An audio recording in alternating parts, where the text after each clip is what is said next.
बिस्मिल्लाहिर्रहमानिर्रहीम। अस्सलाम वालेकुम डियर स्टूडेंट। लेक्चर नंबर 7 हमारे पास क्या है? First year biology new book chapter 3 हम पढ़ रहे हैं ना, न्यू सिलेबस का न्यू बुक। आज हम क्या पढ़ेंगे? ओलिगोसैकेराइड। सबसे पहले अपने लफ्ज का मतलब समझना है। ओलिगो का मतलब क्या है? ओलिगो को एक्सीलेंट। ओलिगो का मतलब क्या होता है? ओलिगो का मतलब होता है फ्यू, मतलब चंद। सैकराइड का मतलब तो आपको पता है, शुगर। सैकराइड का मतलब क्या है? शुगर या स्वीट। इसको हम कहते हैं, स्वीट का नाम भी दे सकते हैं। तो ओलिगोसैकराइड हमारे पास क्या है? ऐसा शुगर है, ऐसा कार्बोहाइड्रेट जो हमारे पास क्या है? कितने कार्बोहाइड्रेट मतलब कितने शुगर यूनिट से बना हुआ है? 2 से लेकर 10 तक। कम से कम 2 यूनिट और ज्यादा से ज्यादा 10 यूनिट।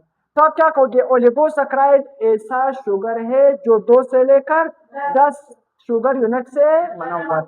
कम से कम इसमें 2 यूनिट हो सकते हैं, ज्यादा से ज्यादा 10 हो सकते हैं। इस तरह क्या है? 10 यूनिट। तो ओलिगोसैकराइड 2 से लेकर 10 शुगर यूनिट से बना हुआ है। उसी तरह ये लेस कॉम्प्लेक्स है। लेस कॉम्प्लेक्स का मतलब क्या है? ये ज्यादा पेचीदा नहीं है। पेचीदा तो है मगर इतना ज्यादा पेचीदा नहीं। सबसे ज्यादा देखो, पेचीदा का मतलब क्या है? इससे पहले हमने मोनोसैकराइड पढ़ा। मोनोसैकराइड का मतलब क्या है? जो एक शुगर यूनिट से बना हो, वो सबसे ज्यादा था, बिल्कुल कॉम्प्लेक्स था ही नहीं। ये थोड़ा सा कॉम्प्लेक्स बन जाएगा। थोड़ा सा कॉम्प्लेक्स होने का मतलब क्या है? इसमें कम से कम 2 यूनिट, ज्यादा से ज्यादा 10 यूनिट। तो थोड़ा सा इसका लेंथ बढ़ गया, शुगर यूनिट ज्यादा हो गए, तो ये थोड़ा सा हम क्या कहेंगे? कॉम्प्लेक्स बन जाएगा। थोड़ा सा क्या बन जाएगा? कॉम्प्लेक्स बन जाएगा। और ये लेस सोलुबल इन वाटर। जिस तरह कॉम्प्लेक्सिटी स्ट्रक्चर देखो, लेंथ शुगर यूनिट का बढ़ता जाएगा तो इसकी जो सोलुबिलिटी इन वाटर क्या होती जाएगी? कम होती जाएगी। मोनोसैकराइड सबसे ज्यादा था तो सबसे ज्यादा पानी में वो सोलुबल था।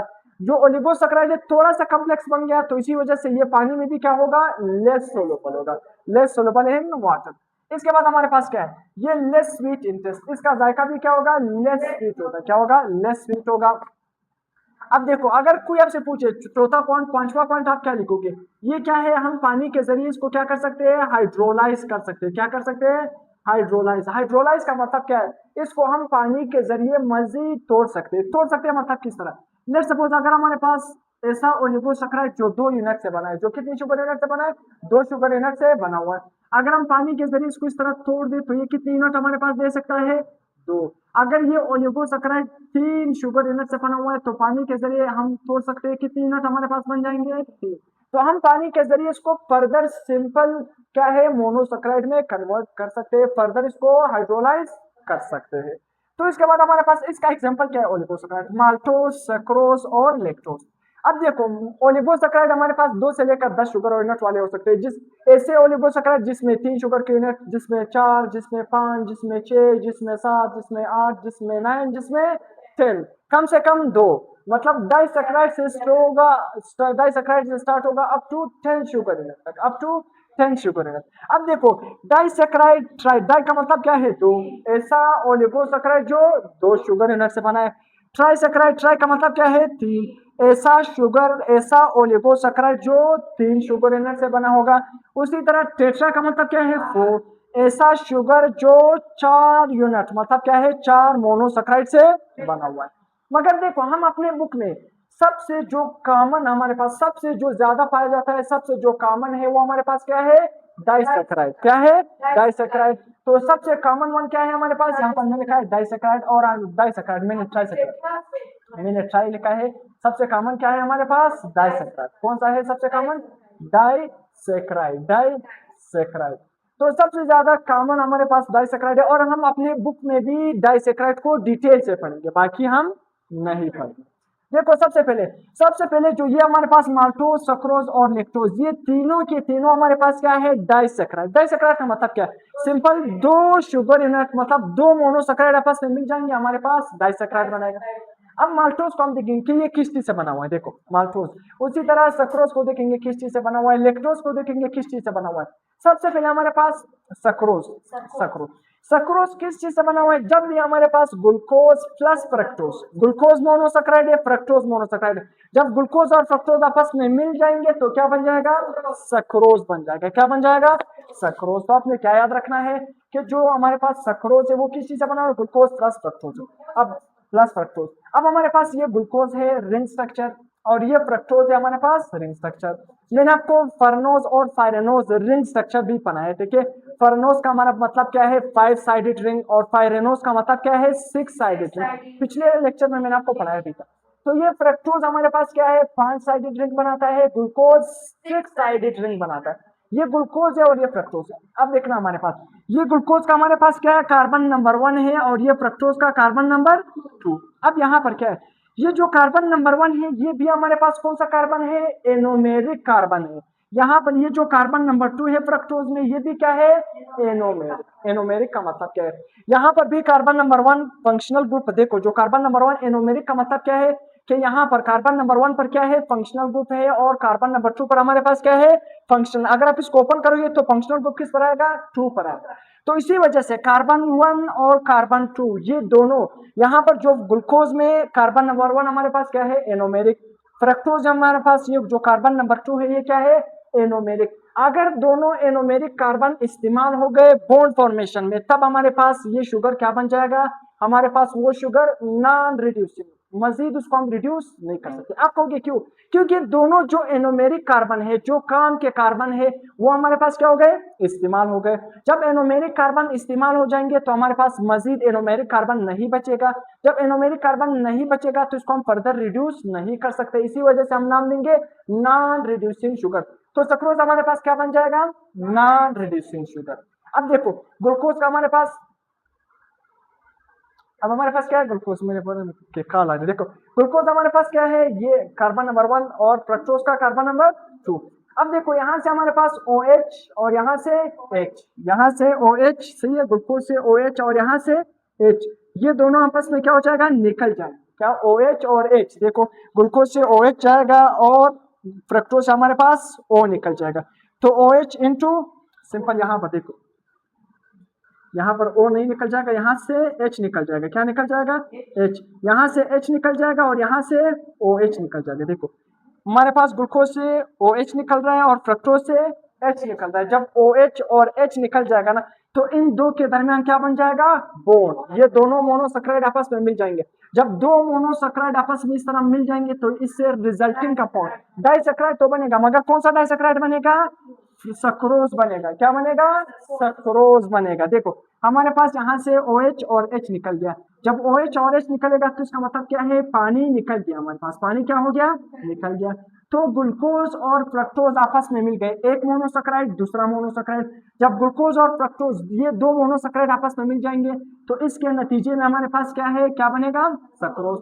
और ग्लूकोज और फ्रक्टोज के दरमियान ये जो बॉन्ड बना इसको हम क्या नाम देते हैं ग्लाइकोसिडिक बॉन्ड। ग्लाइकोसिडिक सिंपल, आपने क्या याद रखना है ग्लूकोज। देखो जब भी शुगर के दरमियान बॉन्ड बनेगा उसको हम नाम देंगे glycosidic bond. What is glycosidic bond, sugar के दरमियान बनने वाले बॉन्ड को हम क्या नाम देंगे ग्लाइकोसिडिक बॉन्ड।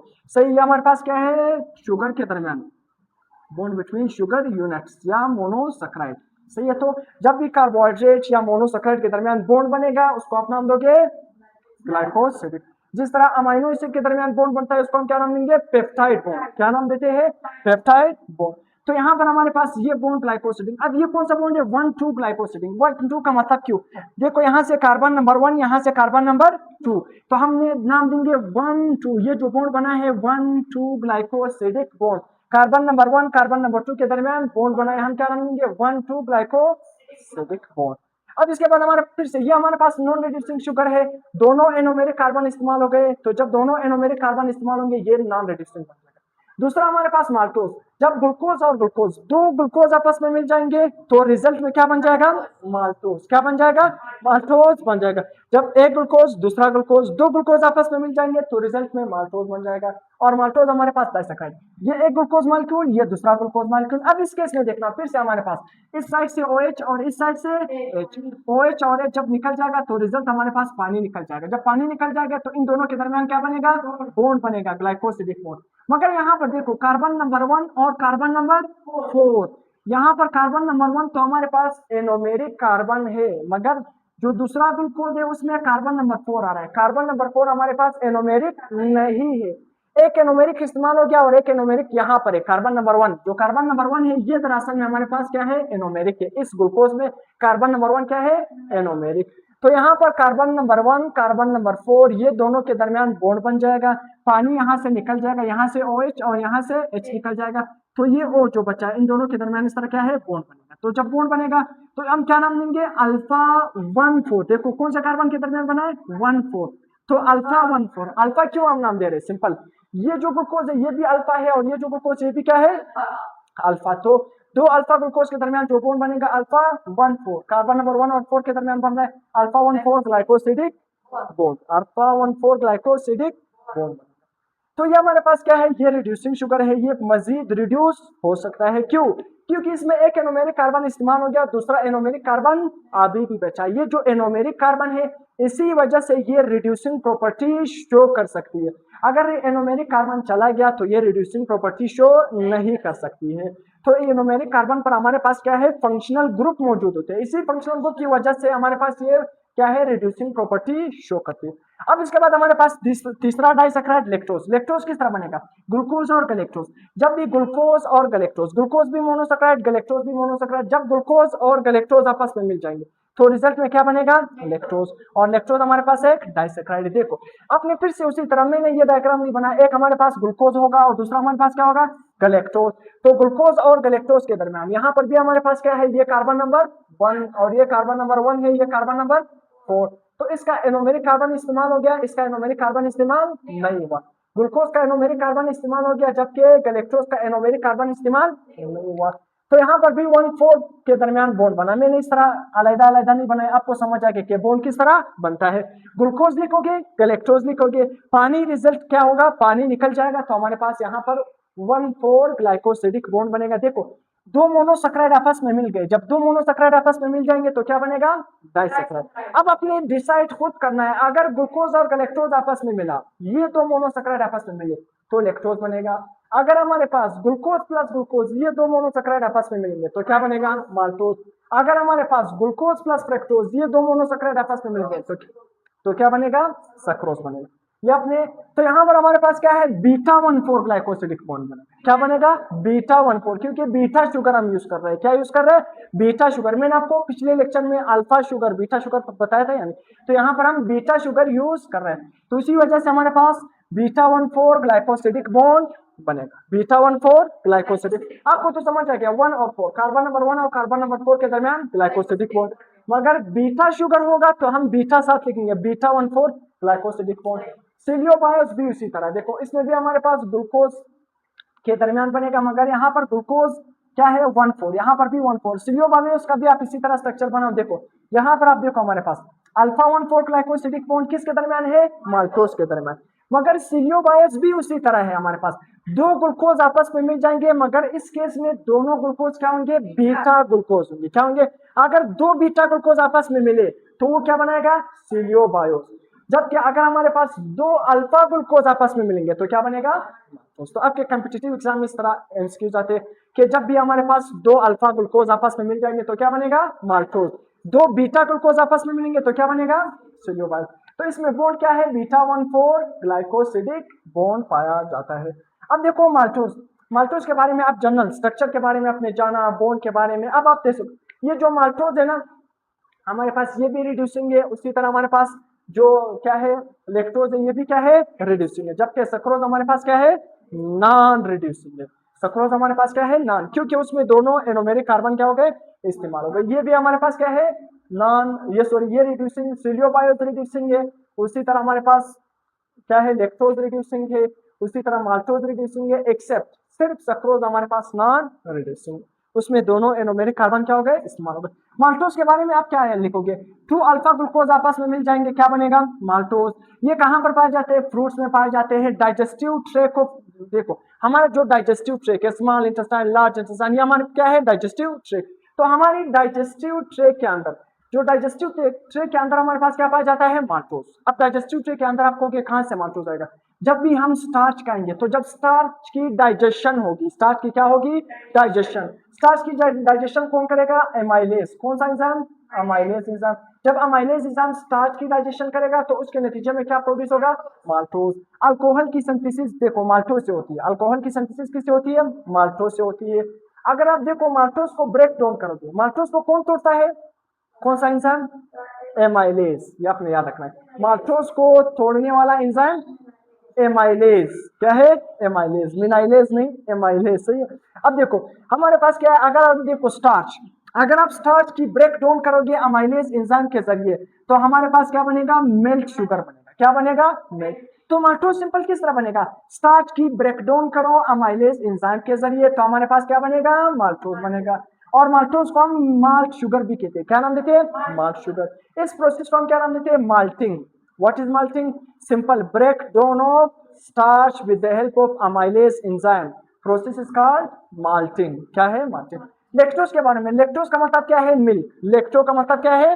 मिल्क। देखो जो बच्चों के लिए हम दूध उठाते हैं 1 2 3 वहां पर लिखा भी होता है देखो लेक्टोजिन 1, लेक्टोजिन 2, लेक्टोजिन 3, तो नंबर लिखे होते हैं। लेक्टोजिन का मतलब सिंपल क्या है? दूध। लेक्टोजिन देखो वो नंबर होते हैं कि ये इस बच्चे के लिए वहां पर साइज, अगर वो 1 साल का है, 2 साल का है, 3 साल का है, तो इसका हमारे पास क्या है? लेक्टोज। हमारे पास क्या है? गलेक्टोज, बीटा 1,4, उसी तरह हमारे पास कमेंट। लेक्टोज के अंदर मैंने आपको बॉन्ड क्या बताया? देखो बीटा 1,4 ग्लाइकोसिडिक बॉन्ड बनता है, एक हमारे पास ग्लूकोज होगा और एक गलेक्टोज होगा, तो ग्लूकोज बीटा 1,4 ग्लूकोज हमारे पास बॉन्ड बनेगा। सिंपल। हमारे पास इसको हम क्या नाम देंगे? Milk sugar. 4 to 6% in cow milk, अगर आप गाय का दूध पियोगे तो उसमें लेक्टोज कितना होगा? 4 to 6%। हमारे पास एमसीक्यूज के लिए अपने याद रखना है। उसी तरह 5 to 8% क्या है? ह्यूमन मिल्क में, इंसानों की मिल्क में 5 to 8%। तो आपने क्या याद रखना है? जो लेक्टोज है वो ह्यूमन मिल्क में ज्यादा पाया जाता है as compare to cow milk. Animal milk में, काउ मिल्क में लेक्टोज कम है। काउ भी क्या है? एनिमल ही है ना। देखो हमारे पास क्या है? सक्रोज। सक्रोज सक्रोज हमारे पास क्या है? Cane sugar. देखो केन शुगर, सक्रोज को दूसरे अल्फाज में क्या नाम देंगे? Cane sugar. माल्टोज को हम क्या है? Malt sugar. लेक्टोज को हमने क्या नाम दिया? Milk sugar. तो सक्रोज क्या है? Cane sugar. एबंडेंट डाइसैकेराइड, सबसे ज्यादा डाइसैकेराइड जो नेचर में पाया जाता है वो सक्रोज है। पाइनएप्पल, अगर आप जूस पियोगे पाइनएप्पल का तो आपने क्या खा लिया? सक्रोज खा लिया। स्वीट फ्रूट, वो फ्रूट जो क्या है? स्वीटेस्ट, जो क्या है? स्वीट, स्वीट इंटेस्ट है, वो भी हमारे पास क्या है? सक्रोज। ट्रांसपोर्टरी शुगर इंसान, देखो हमारे पास स्वीट फ्रूट, आप जो फ्रूट आप खाओगे वो स्वीट होंगे। देखो मैंगो खाते वो स्वीट है या नहीं? मैंगो स्वीट है, उसमें क्या है? सक्रोज पाया जाता है। हमारे पास ऑरेंज सिट्रस फूड है, उसमें विटामिन सी पाया जाता है। लेमन खाओगे, ऑरेंज खाओगे, विटामिन सी आपकी जो मसूड़े है उसको सही मजबूत करता है। ट्रांसपोर्टरी शुगर इन प्लांट, देखो जो प्लांट है ना, प्लांट जो शुगर ऊपर की तरफ ट्रांसपोर्ट करता है वो कौन सा शुगर है? सक्रोज। कौन सा है? सक्रोज। तो प्लांट जो पत्तों तक खुराक पहुंचाता है, शुगर पहुंचाता है, शुगर को किस फॉर्म में पहुंचाता है? सक्रोज की फॉर्म में। सक्रोज। तो यहां तक लेक्चर एंड होगी।